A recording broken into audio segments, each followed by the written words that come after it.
got so much motherfucking design on right now. Bring it down, bring it down, bring it down. I got three whole thoughts on the block with it right now. Bitches on the line, and you know. Malam pernikahan yang ternoda. Bab 008. Hening sejenak. Malam semakin larut. Suara jangkrik bersahutan dari luar, mengisi keheningan dengan irama alam yang lembut. Aku merasa pulang, bisik Yumna tiba-tiba. Bukan cuma ke rumah ini, tapi ke diriku sendiri. Arundaru mengangguk pelan. Itu berarti kamu sudah berdamai dengan sebagian lukamu. Ya, walau belum semua, Yumna tersenyum kecil. Eltu tidak apa-apa, balas Arundaru. Penyembuhan tidak harus buru-buru. Akhirnya, Arundaru berdiri. Aku balik ke kamar sebelah. Istirahatlah. Besok masih panjang. Yumna mengangguk. Terima kasih sudah ada hari ini. Arundaru tersenyum, hangat dan tulus. Terima kasih sudah bertahan. Setelah pintu tertutup, Yumna kembali sendirian. Namun kali ini, rasa sepi tidak lagi menakutkan. Dia berbaring, menarik selimut hingga sebatas dada, lalu menatap langit-langit kamar. Dalam hati, dia berdoa lirih. Terima kasih, Tuhan, untuk hari yang berat tapi jujur. Untuk ayah yang mulai melunak. Untuk ibu yang diam-diam selalu ada. Untuk kakak yang kembali berdiri di sisiku. Dan untuk cinta yang tidak menyerah meski diuji. Air mata terakhir meluncur, bukan karena sakit, melainkan karena lega. Di rumah baru orang tuanya, Yumna menutup mata dengan satu keyakinan yang akhirnya tumbuh kuat di dadanya. Jalan hidupnya memang berliku, tetapi dia tidak lagi berjalan sendirian. Sejak pagi hari, halaman rumah sudah dipenuhi kesibukan. Udara masih sejuk, sisa embun belum sepenuhnya menguap, tetapi Arundaru sudah menggulung lengan kemejanya dan ikut membersihkan halaman. Sapu lidi bergerak cepat di tangannya, sesekali dia berhenti untuk merapikan pot-pot tanaman agar terlihat lebih rapi. Keringat mulai membasahi pelipisnya, tetapi wajahnya tetap santai. Di sisi lain halaman, Yugi tampak sibuk membantu beberapa warga memasang tenda. Tali-tali ditarik, tiang disangga, dan terpal direntangkan dengan rapi dari halaman depan hingga samping rumah. Sesekali Yugi memberi arahan, lalu tertawa kecil ketika salah satu warga bercanda soal acara syukuran yang terasa seperti pesta keluarga besar. Tenang saja, nanti juga rapi, kata Yugi sambil mengikat simpul terakhir. Arundaru melirik ke arah Yugi dan mengangguk kecil. Dia merasa suasana hari itu jauh berbeda dibandingkan beberapa waktu lalu. Tidak ada lagi ketegangan, tidak ada tatapan penuh curiga. Yang ada hanya kesibukan bersama dan rasa kebersamaan yang perlahan tumbuh. 25. Di dalam rumah, Bu Yuniar dan Yumna mengurus bagian konsumsi. Walau makanan utama dipesan lewat jasa catering, tetap ada banyak hal kecil yang harus diperhatikan. Meja panjang diatur berderet, piring ditata rapi, sendok dan garpu disusun sejajar. Air minum mineral ditumpuk rapi di ujung meja. Bu, menu makanannya sudah ditata rapi. Piring, sendok, dan garpu juga sudah aku rapikan, ucap Yumna sambil menghela napas kecil, merasa puas melihat hasil kerja mereka. Bu Yuniar menoleh dan tersenyum hangat. Makasih, Yumna. Sekarang kamu mandi dulu. Sebentar lagi tamu mulai datang. Yumna mengangguk. Namun, sebelum beranjak ke kamar, matanya menangkap sesuatu di atas meja dapur.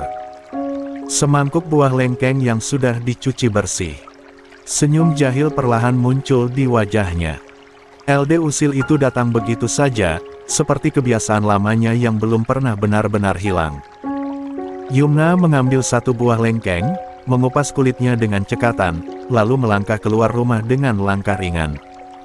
Arundaru baru selesai menata kursi di halaman. Dia pun menyeka keringat di dahinya. Mas Arun, panggil Yumna dengan nada manis. Buka mulutnya. Tanpa curiga, Arundaru menoleh dan refleks membuka mulut. Dalam hitungan detik, Yumna memasukkan lengkeng itu dengan cepat. Apa ini? Arundaru terkejut, refleks ingin memuntahkan, tetapi Yumna langsung menutup mulutnya dengan tangan sambil menahan tawa. "Habiskan, Mas," bisik Yumna, matanya berbinar jahil. Arundaru mengunyah dengan ekspresi setengah pasrah, setengah kesal. Dia memang tidak terlalu suka buah-buahan segar. Melihat wajahnya yang sedikit meringis, Yumna justru tertawa semakin keras. Merasa ada aura bahaya mulai muncul, Yumna langsung kabur. Dia berlari kecil menuju rumah, tawanya pecah di udara pagi. "Kakak, tolong aku!" teriak Yumna sambil terkekeh. Yugi yang baru saja hendak masuk ke dalam rumah terkejut. Belum sempat bertanya, Yumna sudah bersembunyi di balik punggungnya, memegang lengan kakaknya erat-erat. Arundaru datang dengan napas sedikit tersengal, menatap Yumna dengan sorot mata penuh ancaman bercanda. "Nakal kamu, ya, memasukkan sesuatu ke dalam mulutku.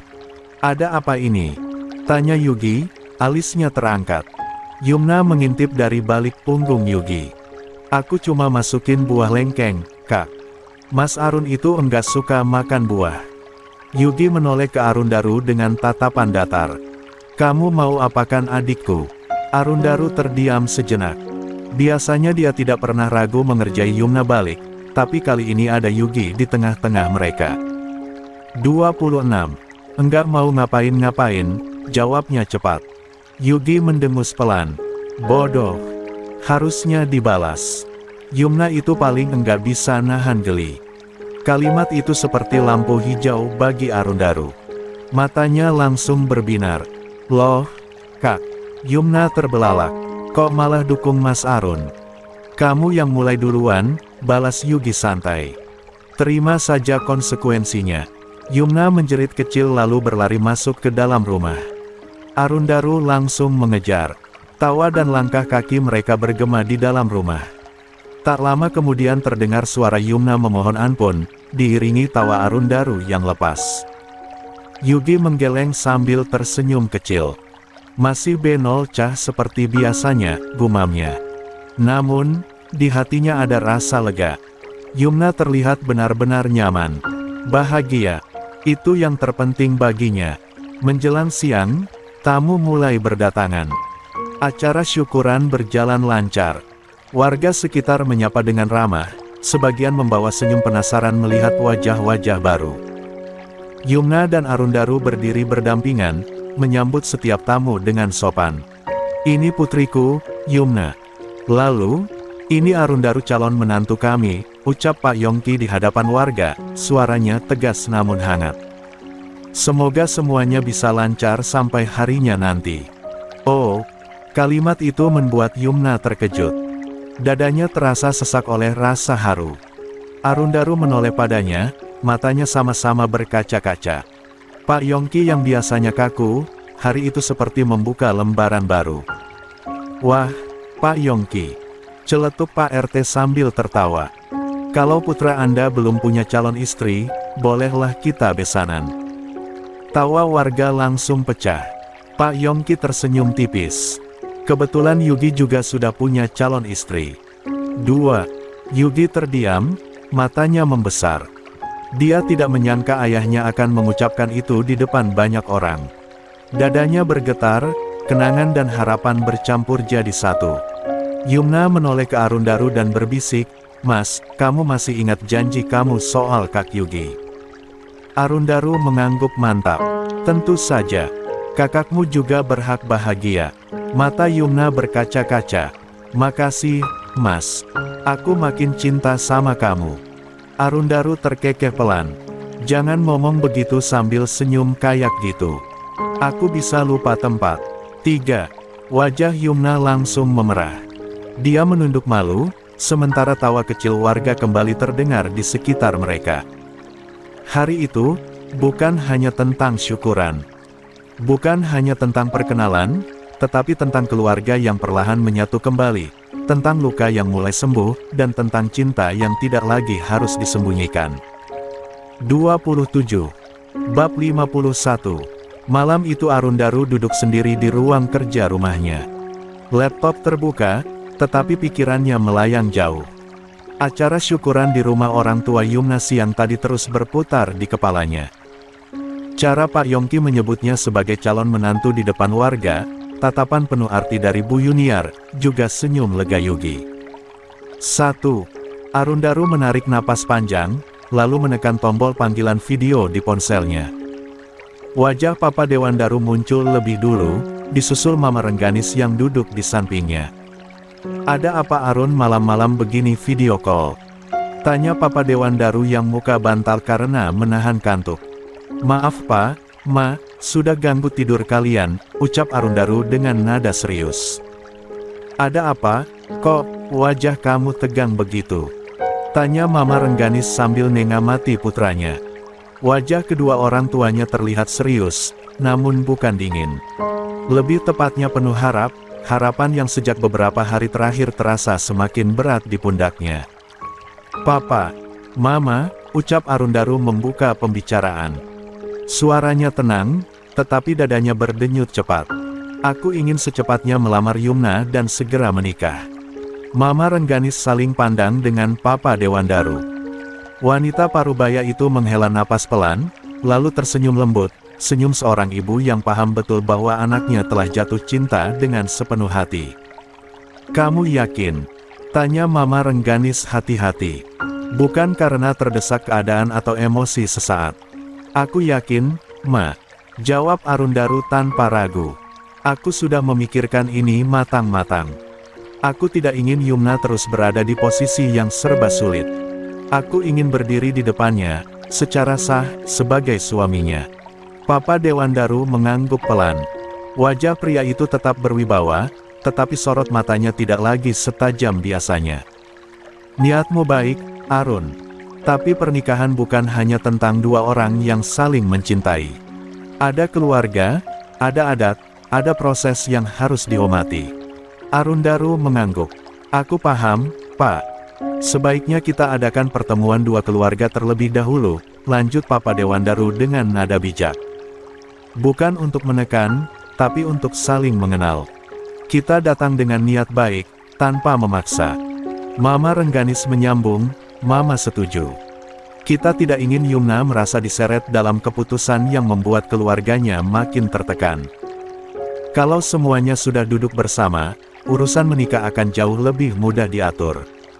Arundaru menghela napas lega. Setidaknya, orang tuanya tidak menolak. "Terima kasih, Pak, Ma, itu yang juga aku harapkan." Setelah panggilan berakhir, Arundaru menyandarkan punggung ke kursi. Ada kelegaan, tetapi juga tanggung jawab yang makin besar. Lah tahu, langkah selanjutnya akan menentukan masa depan mereka berdua. 28. Pagi di kantor ADTV berjalan seperti biasa. Yumna baru saja selesai mengedit naskah suara ketika ponselnya bergetar. Nama Asril muncul di layar. Alisnya sedikit berkerut. Sudah lama pria itu tidak menghubunginya secara langsung. Belum sempat Yumna menolak atau menerima panggilan, sosok Asril sudah berdiri di balik dinding kaca ruang redaksi. Wajahnya terlihat tegang, matanya menatap lurus ke arahnya. Yumna menghela napas pelan. Dia berdiri dan melangkah keluar. "Apa yang kamu lakukan di sini?" tanya Yumna begitu mereka berada di lorong yang agak sepi. Asril menatapnya dengan campuran kecewa dan keterkejutan. "Kamu tidak bilang keluargamu pindah. Dan aku baru tahu dari orang lain." Yumna menatap Asril tanpa ekspresi. "Lalu, kamu tidak merasa perlu memberitahu aku?" tanya Asril dengan nada meninggi sedikit, menahan emosi. Yumna menyilangkan tangan di depan dada. "Tidak ada keharusan keluarga aku memberitahu kepindahan kepada kamu dan keluargamu, Asril." Kalimat itu dingin, tegas, dan sengaja. Asril terdiam beberapa detik, seolah baru menyadari jarak yang kini terbentang di antara mereka. "Aku hanya terkejut," ucapnya akhirnya, lebih pelan. "Kupikir kita masih bisa bicara baik-baik." "Kita sedang bicara baik-baik sekarang," balas Yumna singkat. "Tapi itu tidak berarti aku harus membuka semua hal tentang hidupku padamu." Percakapan itu, sayangnya, tidak berlangsung dalam ruang hampa. Beberapa pasang mata mulai melirik. Beberapa telinga mulai menangkap potongan kalimat. Tak lama kemudian, gosip mulai bergerak lebih cepat dari yang bisa dikendalikan. Di ruang pantry, Amelia menyeduh kopi sambil melirik ke arah Yumna yang baru masuk. Tatapannya tajam, penuh selidik. "Yumna," panggil Amelia sambil tersenyum tipis, senyum yang lebih mirip ujian daripada sapaan ramah. "Kamu berpacaran dengan Pak Asril, iya?" Beberapa orang langsung menoleh. Ruangan mendadak hening. Yumna berhenti melangkah. Dia menatap Amelia dengan tenang, meski dadanya bergetar oleh emosi yang ditahan. "Tidak, loh.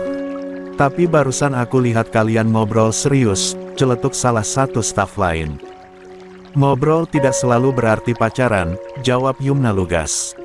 "Kami hanya membicarakan urusan lama yang belum selesai." 29. Amelia mengangkat alis.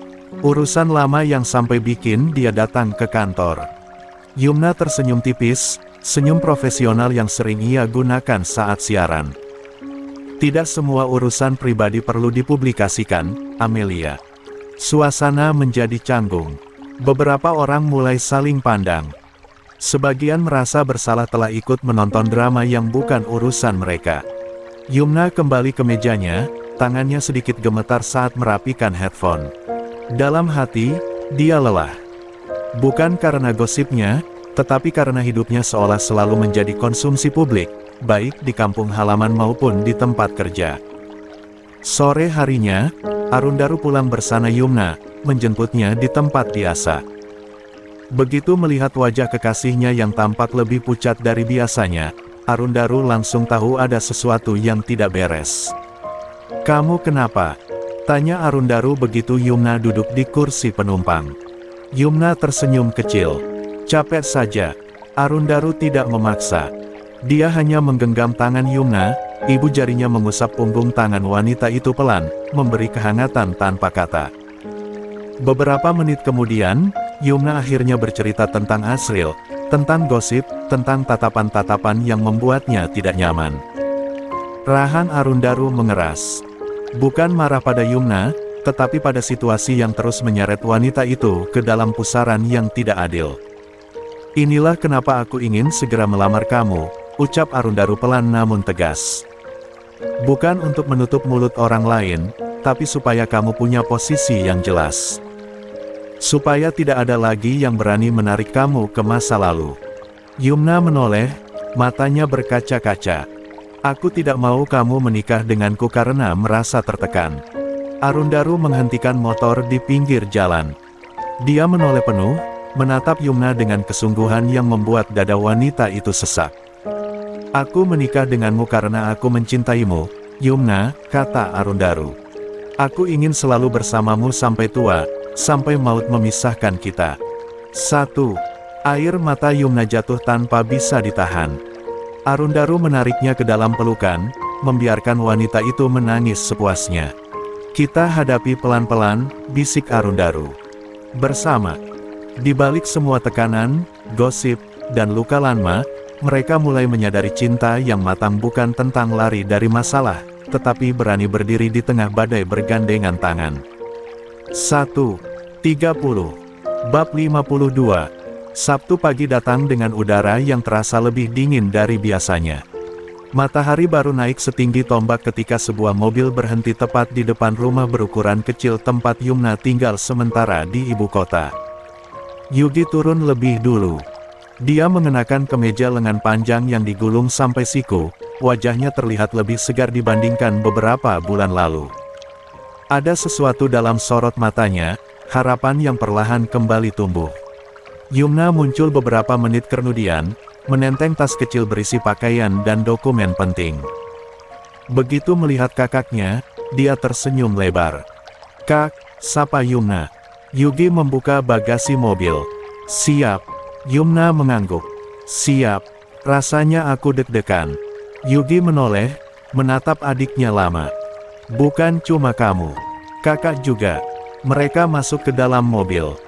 Saat kendaraan melaju meninggalkan ibu kota, Yumna memandang keluar jendela. Pikirannya melayang pada hari esok, hari yang akan menjadi titik balik hidupnya. Lamaran secara resmi dan bukan sekadar bukan lagi harapan yang digantungkan. Apa Arun juga kelihatan gugup seperti kamu? Tanya Yugi tiba-tiba. Yumna tersenyum kecil. Banget. Tadi malam dia nelepon 3 kali cuma buat nanya, keluarga kamu nanti duduknya di mana? Yugi tertawa pelan. Bagus. Berarti dia serius. Di rumah besar keluarga Arundaru, suasana tidak kalah ramai. Kakek Rama duduk santai di kursi rotan favoritnya sambil menyeruput kopi hitam, sementara Arundaru mondar-mandir seperti singa di kandang. Kamu kenapa bolak-balik begitu, Arun? Tegur kakek Rama santai. Lantai rumah ini bukan treadmill. Arundaru berhenti, menghela napas panjang. Aku gugup, Kek. Oh, gugup. Kakek Rama terkekeh. Kamu yang biasa presentasi di depan direksi puluhan orang, sekarang gugup cuma mau duduk manis dan ngomong sopan. 1. Ini beda, Kek. Ya jelas beda, potong kakek Rama. Kalau ini gagal, yang kanu pertaruhkan bukan proyek, tapi hidup. Arundaru menelan ludah. Itu yang bikin aku takut. Kakek Rama bangkit dari duduknya, menepuk pundak cucunya. Takut itu wajar. Tapi ingat satu hal, kamu datang bukan sebagai anak kecil yang minta izin main. Kamu datang sebagai pria dewasa yang bertanggung jawab. 31. Arundaru mengangguk. Lagi pula, lanjut sang kakek dengan senyum usil, keluarga Yumna itu bukan monster. Mereka cuma orang tua yang ingin anaknya bahagia. Papa Devwandaru keluar dari ruang kerja, mengenakan setelan rapi. Mobil sudah siap. Mama kamu juga. Mama Rengganis muncul menyusul, membawa map coklat berisi berkas-berkas milik putranya yang akan diperlukan untuk mendaftar ke KUA. Wajahnya tenang, tetapi matanya berbinar penuh harap. Sudah siap? Tanya Mama Rengganis lembut. Arundaru menarik napas dalam. Siap. Di rumah baru keluarga Yumna, suasana jauh lebih hangat dari yang pernah Yumna bayangkan beberapa bulan lalu. Bu Yuniar sibuk memastikan semua hidangan tertata rapi, sementara Pak Yongki berdiri di depan jendela, memperhatikan jalanan. Yah, tegur Bu Yuniar lembut. Jangan tegang begitu. Mereka datang baik-baik. Pak Yongki menghela napas. Ayah cuma ingin semuanya berjalan pantas. Tak lama kemudian, suara mobil berhenti terdengar. Yumna yang sejak tadi duduk gelisah langsung berdiri. Mereka datang, ucapnya pelan. Yugi menepuk bahu adiknya. Tenang. Ruang tamu rumah Pak Yongki terasa lebih lapang pagi itu. Sofa-sofa disusun membentuk setengah lingkaran, meja kayu di tengahnya telah dipenuhi kudapan dan minuman hangat. Tidak ada dekorasi berlebihan, tidak ada bunga-bunga mahal. Semuanya sederhana, namun tertata dengan niat baik. Yumna duduk di samping Bu Yuniar. Tangannya saling menggenggam di atas pangkuan, sesekali ia menarik napas dalam untuk menenangkan degup jantungnya. Di seberang, Arundaru duduk di antara Papa Dewandaru dan Mama Rengganis. Punggungnya tegak, wajahnya tenang, tetapi telapak tangannya dingin oleh gugup yang tak bisa sepenuhnya disembunyikan. Pak Yongki duduk di kursi utama. Wajahnya datar, tetapi tidak lagi keras seperti pertemuan-pertemuan sebelumnya. Ada jarak, namun juga ada keterbukaan yang perlahan tumbuh. Kakek Rama seperti biasa menjadi orang pertama yang memecah keheningan. Terima kasih sudah menerima kami di rumah ini, ucap pria tua itu sambil tersenyum ramah. Kami tahu, beberapa waktu lalu suasana sempat tidak mudah. Pak Yongki mengangguk pelan. Yang lalu biarlah berlalu. Hari ini kita duduk sebagai orang tua. Kalimat itu membuat Yumna menahan napas. Ada getar haru yang pelan-pelan merambat di dadanya. Papa Dewandaru kemudian membuka map coklat yang dibawanya. Namun ia tidak langsung bicara soal lamaran. Lebih dulu menatap Pak Yongki dengan sikap hormat. 32. Kami datang hari ini bukan hanya membawa niat menikahkan anak, ucapnya tenang. Kami datang sebagai keluarga yang ingin saling mengenal, saling memahami, dan memastikan bahwa keputusan ini adalah yang terbaik bagi Yumna dan Arundaru. Bu Yuniar menautkan jemarinya. Itu yang kami harapkan, katanya lembut. Kami hanya ingin anak kami bahagia. Tidak lebih. Mama Rengganis tersenyum tipis. Kami juga. Arundaru bukan anak yang sempurna, Bu. Tapi kami mendidiknya untuk bertanggung jawab pada pilihannya. Pandangan Pak Yongki beralih pada Arundaru. Kamu katanya pelan namun tegas, apa yang membuatmu yakin ingin menikahi Yumna? Ruangan menjadi hening. Arundaru menelan ludah. La tidak terburu-buru menjawab. Ketika bicara, suaranya rendah dan mantap. Saya mencintai Yumna, Om, katanya jujur. Bukan karena masa lalunya, bukan meski luka-lukanya, tapi karena dia tetap berdiri meski pernah dijatuhkan. Saya ingin menjadi orang yang menjaga, bukan orang yang melukai. 1. Yumna menunduk. Air matanya menetes tanpa suara. Apa rencanamu setelah menikah? Tanya Pak Yongki lagi. Di mana kalian akan tinggal? Bagaimana kamu menjamin masa depan anak kami? 1. Papa Dewandaru ikut bicara. Arundaru sudah mapan secara finansial. Tapi lebih dari itu, kami sudah menyiapkan pendampingan rumah tangga. Kami tidak ingin anak-anak kami menikah hanya bermodal cinta. Kami sepakat pernikahan bukan pelarian, tambah Mama Rengganis. Melainkan komitmen jangka panjang. Pak Yongki mengangguk perlahan. Itu jawaban yang ingin saya dengar. Bu Yuniar kemudian memegang tangan Yumna. Nak, katanya lirih, apa kamu yakin dengan pilihanmu? Yumna mengangkat wajahnya. Tatapannya mantap. Aku yakin, Bu. Aku tidak ingin menikah untuk membuktikan apapun pada orang lain. Aku ingin menikah karena aku merasa aman. Kalimat itu membuat Bu Yuniar terisak pelan. Setelah jeda yang cukup panjang, Papa Dewandaru kembali bicara, kali ini dengan nada resmi. Dengan segala kerendahan hati, kami ingin menyampaikan niat kami untuk melamar Yumna sebagai calon istri Arundaru, putra kami. Oh, Papa Dewandaru menggeser map coklat ke tengah meja. Kami berharap pernikahan bisa segera dilaksanakan. 1. Pak Yongki menatap map itu, lalu menatap Yumna, kemudian Arundaru. Wajahnya menyiratkan pertimbangan panjang, antara ayah dan kepala keluarga. 33. Kami tidak menolak, ucapnya akhirnya. Namun, kami ingin waktu.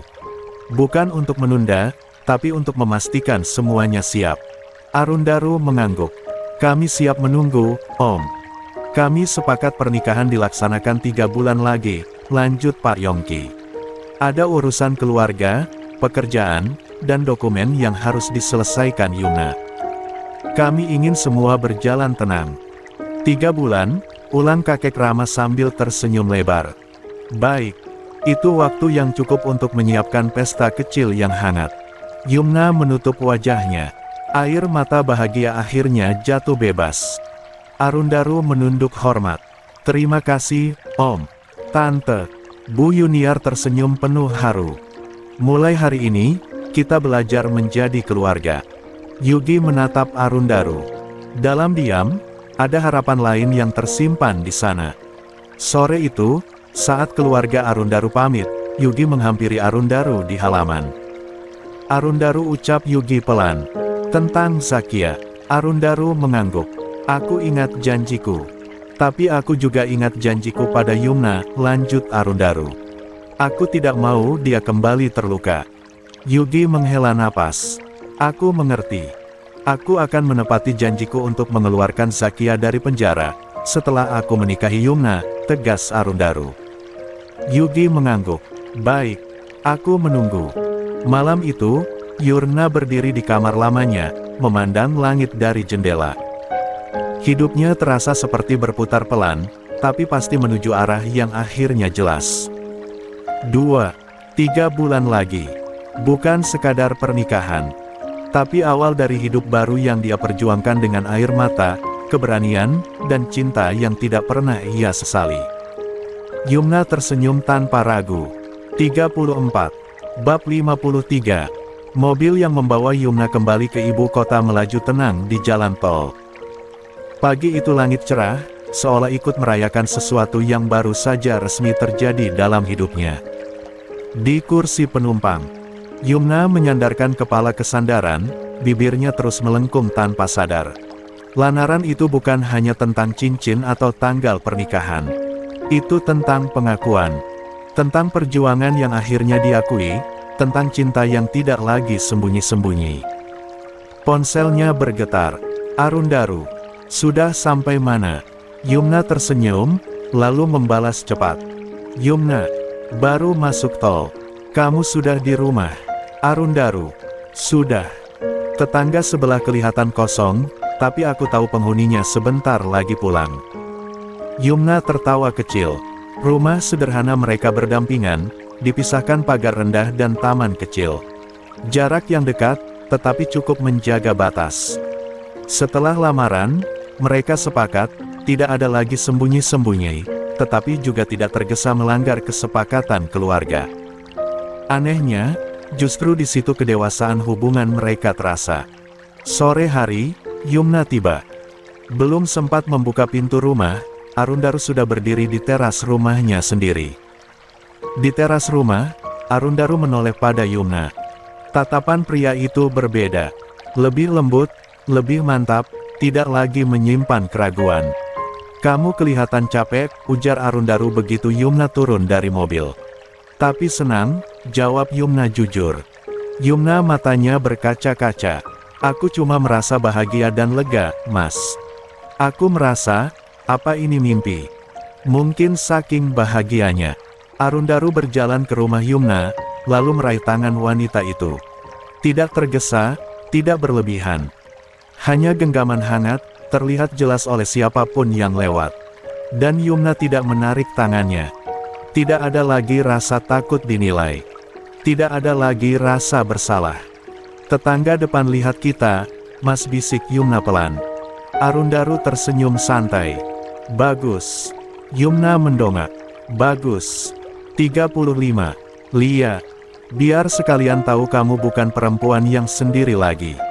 Arundaru tersenyum kecil, lalu tanpa ragu meraih bahu Yumna dan menariknya ke pelukan. Sekarang dia tidak mau lagi hubungan yang sembunyi-sembunyi. Yumna menyandarkan kepalanya di dada Arundaru. Dulu, dia akan canggung. Sekarang tidak. Ada rasa aman yang menenangkan, rasa bahwa dia tidak lagi harus menyembunyikan perasaannya demi menjaga jarak atau sopan santun yang kaku. Kamu tahu, bisik Yumna lirih, aku dulu takut memperlihatkan rasa cintaku. Takut dianggap lemah. Arundaru mengusap punggungnya perlahan. Sekarang kamu tahu, cinta yang matang itu bukan kelemahan. Itu keberanian. Kalimat itu sederhana, tetapi menghujam. Yumna merasakan dadanya menghangat. Mereka tidak berciuman, tidak bermesraan berlebihan, tetapi kedekatan itu terasa jauh lebih dekat dari sebelumnya. Keesokan harinya, Yumna masuk kerja seperti biasa. Tidak ada perubahan gaya berpakaian. Tidak ada pengumuman besar. Namun, cincin di jarinya tidak bisa disembunyikan. Arundaru mengantar Yumna sampai ke ruang redaksi, tidak ragu menggenggam tangannya. Beberapa pasang mata memperhatikan. Yumna merasakannya, tetapi tidak lagi terganggu. Anita yang duduk di meja sebelah langsung menyadarinya. Yumna, itu cincin. Tanya Anita, nada suaranya tertahan antara penasaran dan kaget. Yumna menoleh, tersenyum tenang. Lia. Amelia yang kebetulan masuk ruangan itu membawakan kopi untuk Pak Erwin, dibuat terkejut. Karena teman baiknya itu tidak bercerita apa-apa. Serius. Amelia mendekat. Kamu sudah tunangan. Lia, jawab Yumna singkat, tetapi matanya berbinar. Ruangan seketika terasa hening beberapa detik. Dengan siapa? Tanya seorang staf lain spontan. Yumna tidak berlebihan. Arundaru. Nama itu langsung memicu bisik-bisik. Apa? Yang benar kamu? Tanya Anita tidak percaya. Karena Arundaru orangnya terlihat cuek kepada staf wanita. Amelia menatap Yumna lama. Kamu serius sama dia? Yumna mengangguk. Sangat. Tidak ada kesombongan di suaranya. Tidak ada nada pamer. Hanya keyakinan. Justru itu yang membuat orang-orang 36 terdiam. Reaksi yang muncul beragam. Ada yang terkejut, ada yang iri, ada pula yang langsung tersenyum lebar dan memberi selamat. Yang jelas, tidak ada lagi ruang untuk gosip setengah-setengah. Status Yumna kini jelas. Asril mengetahui kabar pertunangan sang mantan bukan dari Yumna, bukan pula dari undangan, tetapi dari bisik-bisik kantor. Katanya Yumna tunangan. Serius? Sama siapa? Sama Pak Arundaru. Apa? Aku kira mereka cuma kenal biasa atau cuma teman. Ternyata mereka pacaran diam-diam. Ya, mau bagaimana lagi? Pak Arundaru itu punya banyak fansnya. Ingat tidak dulu masalah Novi yang labrak Yumna? Tentu saja ingat. Kan, sempat heboh dulu. Asril baru saja masuk, membawa map kerja, dan percakapan itu menghantamnya tanpa peringatan. Tunangan. Menikah. 3 bulan lagi. Dadanya terasa sesak. Selama ini Asril mengira Yumna hanya akan terus bekerja, fokus pada karir, mungkin menyembuhkan diri perlahan. Dia tidak pernah benar-benar membayangkan wanita itu akan melangkah sejauh ini dengan pria lain. Saat mata mereka bertemu, Yumna tidak menghindar. Dia mengangguk sopan, tidak dingin, tidak pula berharap. Asril menelan ludah. Untuk pertama kalinya, dia benar-benar menyadari apa yang telah dia lepaskan dulu, bukan hanya seorang wanita, tetapi seseorang yang tumbuh menjadi pribadi yang kuat, berani, dan dicintai sepenuh hati. Siang harinya, Asril memberanikan diri mendekati Yumna di lorong studio. Yumna panggil Asril. Yumna menoleh. Wajahnya tenang. Tidak dingin, tidak hangat berlebihan. Selamat, ya, ucap Asril akhirnya. Aku baru dengar. Terima kasih, jawab Yumna sopan. Hanya itu. Tidak ada penjelasan atau ucapan lainnya. Itu menghancurkan perasaan Asril. Menunjukkan kalau dirinya tidak ada artinya lagi di hidup Yumna. Aku bodoh, ucap Asril pelan, lebih pada dirinya sendiri. Aku kira kamu akan selalu ada. Yumna menatapnya lama, lalu berkata dengan suara lembut, tetapi tegas, aku pernah ada. Tapi kamu tidak memilih tinggal. Kamu memilih melepaskan aku, kan? 37. Asril terdiam. Tidak ada bantahan yang bisa ia ajukan. Di dalam ruangan kerjanya, Asril duduk lama tanpa membuka komputer. Penyesalan datang terlambat, menggigit lebih dalam karena kini tidak ada lagi celah untuk kembali. Seandainya dulu aku tidak ragu. Seandainya dulu aku berani berdiri di sampingmu. Namun, hidup tidak mengenal kata seandainya. Sore itu, Arundaru menjemput Yumna tepat waktu. Di parkiran, dia langsung meraih tangan Yumna tanpa peduli siapapun yang melihat. Kamu kelihatan bersinar hari ini, ucapnya. Yumna tertawa kecil. Kamu bikin satu kantor geger, tahu. 1. Arundaru mengangkat bahu santai. Biar saja, aku bangga. Yumna menatapnya lama. Dulu, kalimat itu akan membuatnya terharu. Sekarang, kalimat itu membuatnya merasa setara. Mereka berjalan berdampingan, tanpa jarak, tanpa ragu. Bukan lagi sepasang kekasih yang sembunyi-sembunyi menenangkan luka, melainkan dua orang dewasa yang memilih satu sama lain dengan sadar. Di balik semua tatapan, bisik-bisik, serta masa lalu yang pernah menyakitkan, Yumna tahu satu hal dengan pasti. Cinta yang dia jalani sekarang bukan sekadar rasa, melainkan keputusan. 38. Bab 54. Hubungan Yumna dan Arundaru yang manis dan romantis perlahan menjadi sorotan. Bukan karena kemewahan atau sensasi, melainkan karena cara Arundaru memperlakukan Yumna, tenang, penuh perhatian, dan konsisten. Hal-hal kecil yang sering luput dari perhatian orang lain justru menjadi bukti cintanya. Di kantin kantor siang itu, mereka duduk berhadapan. Meja kecil di sudut ruangan seakan menjadi dunia mereka sendiri. Yumna sibuk meniup bakso panas di mangkuknya, sementara Arundaru memperhatikan dengan ekspresi yang sulit disembunyikan, campuran khawatir dan gemas. Sayang, jangan kebanyakan makan pedas dan gorengan, ucap Arundaru lembut, namun nadanya tegas seperti biasa. Nanti batuk. Yumna melirik sambil tersenyum nakal. Tidak, Mas. Cuma semangkuk bakso dan 3 buah bakwan saja, kok. Arundaru mendengus pelan. L2 sudah termasuk, kebanyakan, versi aku.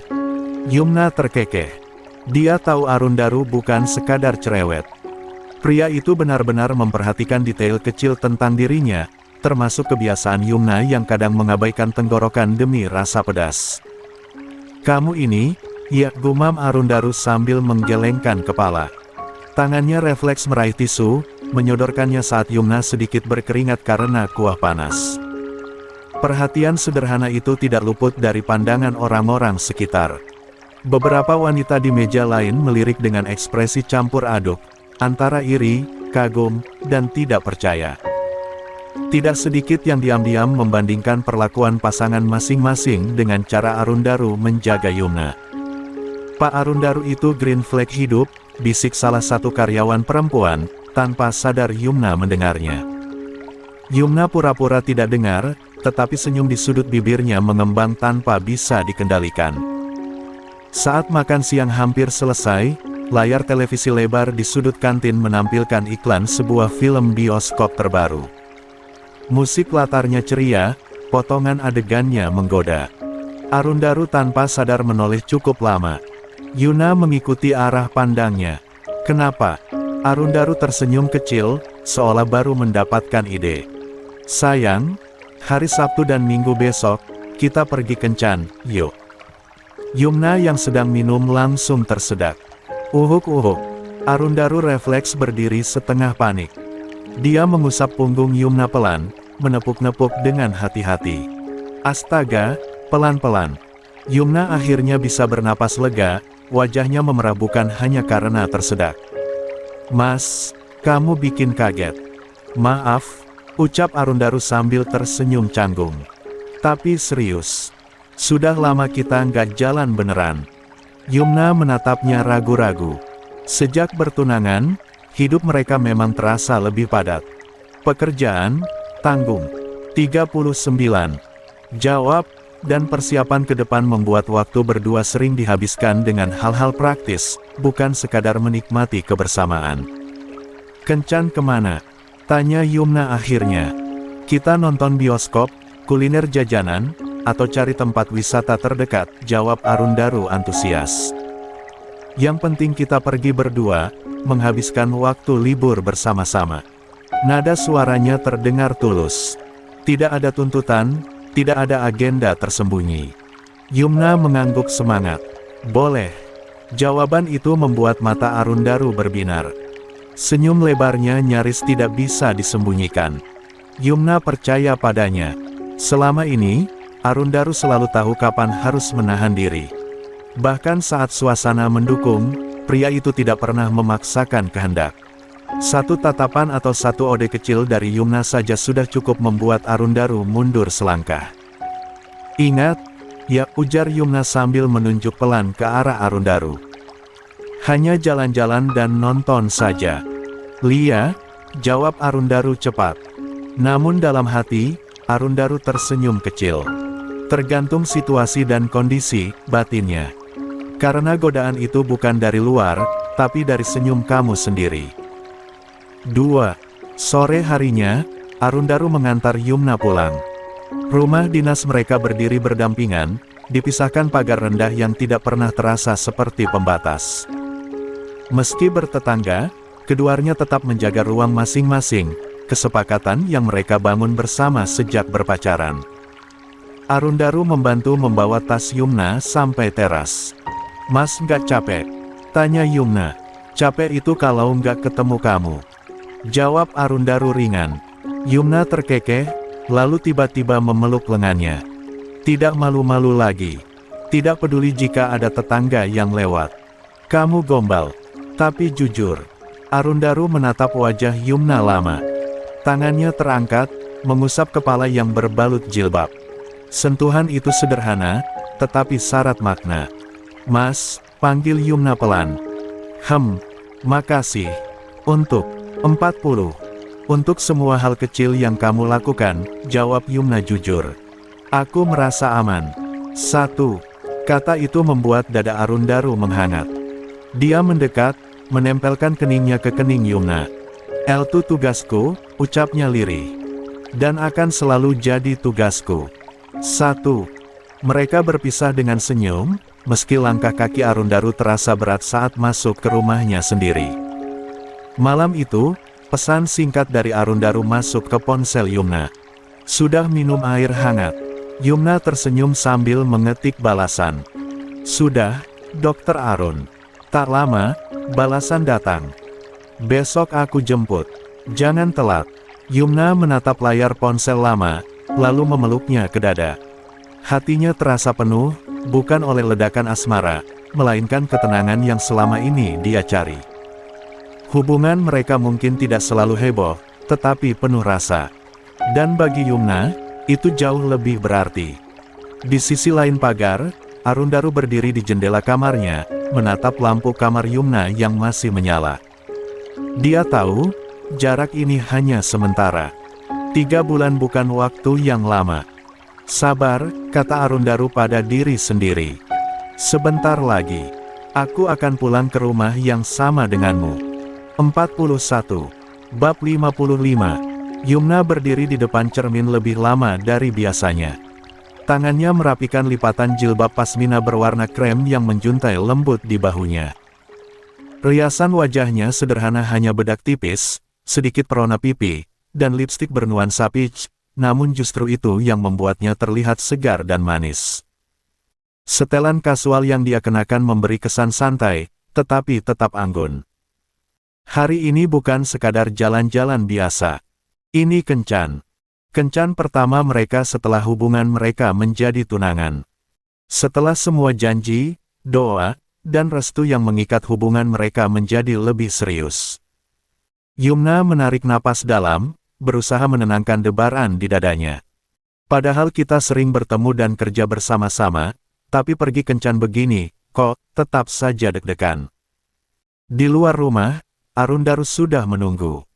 Pria itu berdiri bersandar di sisi mobil, mengenakan kemeja kasual dan celana jeans gelap. Begitu melihat Yumna keluar, senyumnya langsung mengembang tanpa bisa ditahan. Langkah Yumna terhenti sesaat ketika menyadari sesuatu. "Kita." Yumna menunjuk pakaian Arundaru lalu menatap bajunya sendiri. Pakai warna yang sana. Arundaru menunduk sebentar, memperhatikan dirinya sendiri, lalu tertawa kecil. "Lia?" "Ya. Padahal kita enggak janjian," gumam Yumna dengan pipi merona. Arundaru mendekat, suaranya direndahkan, penuh kehangatan. "Berarti kita memang satu frekuensi. Satu hati." Ucapan itu membuat jantung Yumna berdegup lebih cepat. Dia menunduk malu, tapi senyumnya tak bisa disembunyikan. "Sayang," ujar Arundaru sambil menggandeng tangan Yumna dengan lembut, "kita naik mobil saja. Aku enggak mau kamu kepanasan atau kehujanan." Yumna mengangguk. "Lia, makasih, Mas." Sentuhan tangan mereka terasa berbeda. Lebih hangat, lebih mantap. Bukan lagi sentuhan ragu-ragu seperti dulu, melainkan genggaman dua orang yang tahu kemana hubungan ini akan berlabuh. Selama perjalanan, obrolan mereka mengalir ringan. Tentang pekerjaan, tentang hal-hal kecil yang membuat mereka tertawa, juga tentang rencana-rencana sederhana yang kini terasa begitu berarti. Tangan Yumna bertumpu di atas tangan Arundaru di konsol tengah mobil, seolah tak ingin melepaskan. Saat mobil berhenti di lampu merah, Arundaru melirik Yumna dari samping. "Sayang," bisiknya pelan, "bibirmu hari ini menggoda sekali." Yumna terkejut, lalu menoleh. "Mas, jangan macam-macam, loh." "1. Aku cuma jujur," balas Arundaru sambil tersenyum menahan diri. "Rasanya pengin aku kecup." "Ingat," Yumna menaikkan alisnya, pura-pura galak. "Ini kencan yang aman, jangan berlebihan." "Lia?" "Iya," Arundaru mengangguk cepat. "Aku enggak akan nyosor. Kecuali." 42. Yumna menatapnya curiga. "Kecuali?" Arundaru menahan tawa. "Kecuali kamu duluan yang cium aku." 1. Wajah Yumna langsung memerah. "Dasar." Arundaru malah tertawa terkekeh melihat ekspresi kekasihnya. Apa para laki-laki dalam pikirannya selalu menjurus ke arah sana? Gerutu Yumna. Enggak habis pikir bagi Yumna. Kenapa kekasihnya selalu saja bilang harus menahan diri biar enggak nyosor? Itu tandanya laki-laki normal. Tinggal pandai-pandai saja menahan diri. Mana wanita yang boleh dicium, mana wanita yang tidak boleh dicium, jelas Arundaru masih tertawa kecil. Arundaru dan Yumna saling menatap. Namun, suara klakson dari mobil di belakang membuat keduanya tersentak. Rupanya lampu hijau sudah menyala. Mobil kembali melaju, tapi jantung mereka masih berdebar oleh tatapan yang baru saja saling bersirobok. Setibanya di bioskop, suasana cukup ramai. Akhir pekan membuat banyak pasangan dan keluarga memadati area lobi. Saat Arundaru hendak membeli tiket, sebuah tangan menepuk bahunya. Arundaru menoleh. Barata dan Bianca berdiri di belakangnya, tampak ceria. "Kalian juga mau nonton?" tanya Barata. "Lia," jawab Arundaru singkat. Tatapannya waspada, seolah takut kencannya terganggu. "Kebetulan," lanjut Barata antusias, "kami beli tiket kebanyakan. Filmnya mau mulai 15 menit lagi. Daripada mubazir, buat kalian saja." Arundaru sempat ragu, tetapi Yumna menarik lengan bajunya pelan. "Terima saja, Mas," bisik Yumna. Akhirnya mereka menerima tiket itu. Baru setelah masuk studio, Yumna menyadari genre film yang akan ditonton. "Mas." Yumna mencengkeram lengan Arundaru. "Ini horor." Arundaru menoleh, lalu tersenyum kecil. "Lia." Film dimulai. Lampu padam. Musik mencekam memenuhi ruangan. Sejak menit pertama, Yumna sudah tampak gelisah. Setiap suara keras membuatnya refleks mendekat. Tanpa sadar, Yumna memeluk Arundaru erat. "Sayang." Arundaru membungkuk sedikit, berbisik di telinga Yumna. "Jangan terlalu erat." 43. "Aku takut," balas Yumna lirih, wajahnya terangkat. Jarak mereka sangat dekat. Terlalu dekat. Detak jantung Arundaru kacau. Godaan datang bukan dari layar, melainkan dari napas hangat Yumna yang menyerentuh kulitnya. Beberapa pasangan di sekitar mereka tampak tak sungkan bermesraan. Ada yang berciuman, ada yang saling berpelukan tanpa peduli sekitar. Itu semakin menguji kesabaran Arundaru. Saat adegan jump scare muncul, Yumna terlonjak dan spontan merangkul leher Arundaru.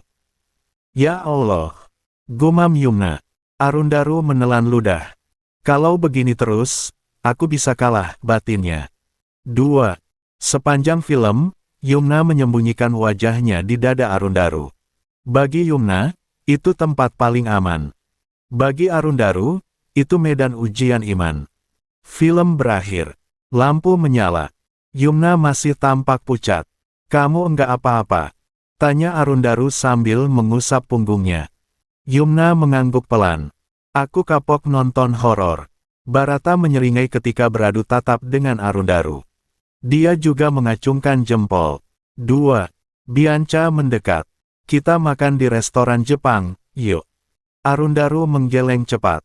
"Kami mau makan nasi Padang." "Aku juga mau nasi Padang." Sela Barata ceria. Arundaru mendengus pelan, tapi tak berkata apa-apa. Dia berharap Barata tidak mengganggu acara kencannya. Di restoran, seperti dugaannya, Barata dan Bianca tak henti bermesraan. Arundaru memilih fokus pada Yumna. Mereka saling menyuapi sedikit demi sedikit, mencicipi menu, tertawa kecil saat kepedasan. Setelah makan, Arundaru berdiri. "Kami mau ke taman hiburan." "Kita ikut," seru Bianca. Mereka pun berempat berangkat bersama, tawa dan obrolan ringan mengiringi langkah menuju taman hiburan yang mulai dipenuhi lampu warna-warni. Musik dari kejauhan bercampur dengan suara teriakan pengunjung yang menaiki wahana, menciptakan suasana riuh yang justru membuat Yumna bersemangat. Awalnya, Yumna mencoba beberapa wahana ekstrim. Roller coaster dengan lintasan berkelok membuat jantungnya nyaris meloncat, disusul wahana ayunan tinggi yang membuat kakinya terasa melayang tanpa pijakan. Setiap turun, dia tertawa sambil mengatur napas, wajahnya memerabukan karena takut semata, melainkan karena adrenalin yang memuncak. Namun, setelah wahana ketiga, Yumna akhirnya menyerah. Dia menepuk lengan Arundaru, masih tertawa meski napasnya sedikit terengah. 44. Aku enggak mau naik wahana lagi, kata Yumna sambil mengibaskan tangan. Jantungku kayak mau copot. Arundaru terkekeh, lalu menggenggam tangan Yumna dengan lembut namun pasti. Ya sudah. Kita naik yang tenang saja. Yang mana? Tanya Yumna. Kita naik biang lala. Yumna mengangguk setuju. Dari kejauhan, biang lala itu tampak anggun berputar perlahan, lampu-lampunya membentuk lingkaran cahaya di langit malam. Barata dan Bianca memilih menunggu di bawah, memberi ruang tanpa diminta. Kira-kira mereka di atas ngapain? Iya. Tanya Barata tersenyum jahil. Hari ini insya Allah crazy up, ya. Oh, 45. Bab 56. Kabinnya tertutup rapat, hanya ada Yumna dan Arundaru di dalam sana. Ketika biang lala mulai bergerak naik, Yumna mendekat ke kaca, memandang ke bawah. Kota terbentang luas, lampu jalanan berkelip seperti bintang yang jatuh ke bumi. Indah sekali, ucap Yumna pelan, matanya berbinar. Ada rasa damai yang mengalir di dadanya, berbeda dari euforia wahana sebelumnya. Arundaru berdiri di belakangnya, tanpa menyentuh lebih dulu. Lia, balasnya lirih. Dan lebih indah lagi karena kamu di sini. Kata-kata itu membuat Yumna menoleh. Gerakan sederhana, tapi jarak mereka terlalu dekat. Tanpa sengaja, bibir mereka bersentuhan, terasa lembut dan hangat. Detik itu terasa berhenti, seolah biang lala ikut melambat. Arundaru menahan napas, matanya bertaut dengan mata Yumna yang terkejut namun tak menyingkir. Dengan kelembutan yang penuh kehati-hatian, Arundaru mencium bibir Yumna, lembut, hangat, syarat rasa senang. Ciuman itu terlepas sesaat untuk mengambil oksigen, lalu Arundaru kembali mengecup bibir lembut milik Yumna, kali ini sedikit lebih lama, seakan ingin menyampaikan semua perasaan yang tak terucap. Sudah, Mas, napasku sesak, bisik Yumna di sela senyum kecilnya. Arundaru tertawa pelan, lalu memeluknya dengan posesif, namun menenangkan. Yumna membalas pelukan itu, bersandar di dada Arundaru. Detak jantung pria itu terasa jelas di telinganya. Berdetak sangat cepat, tetapi memberikan rasa tenang pada hatinya.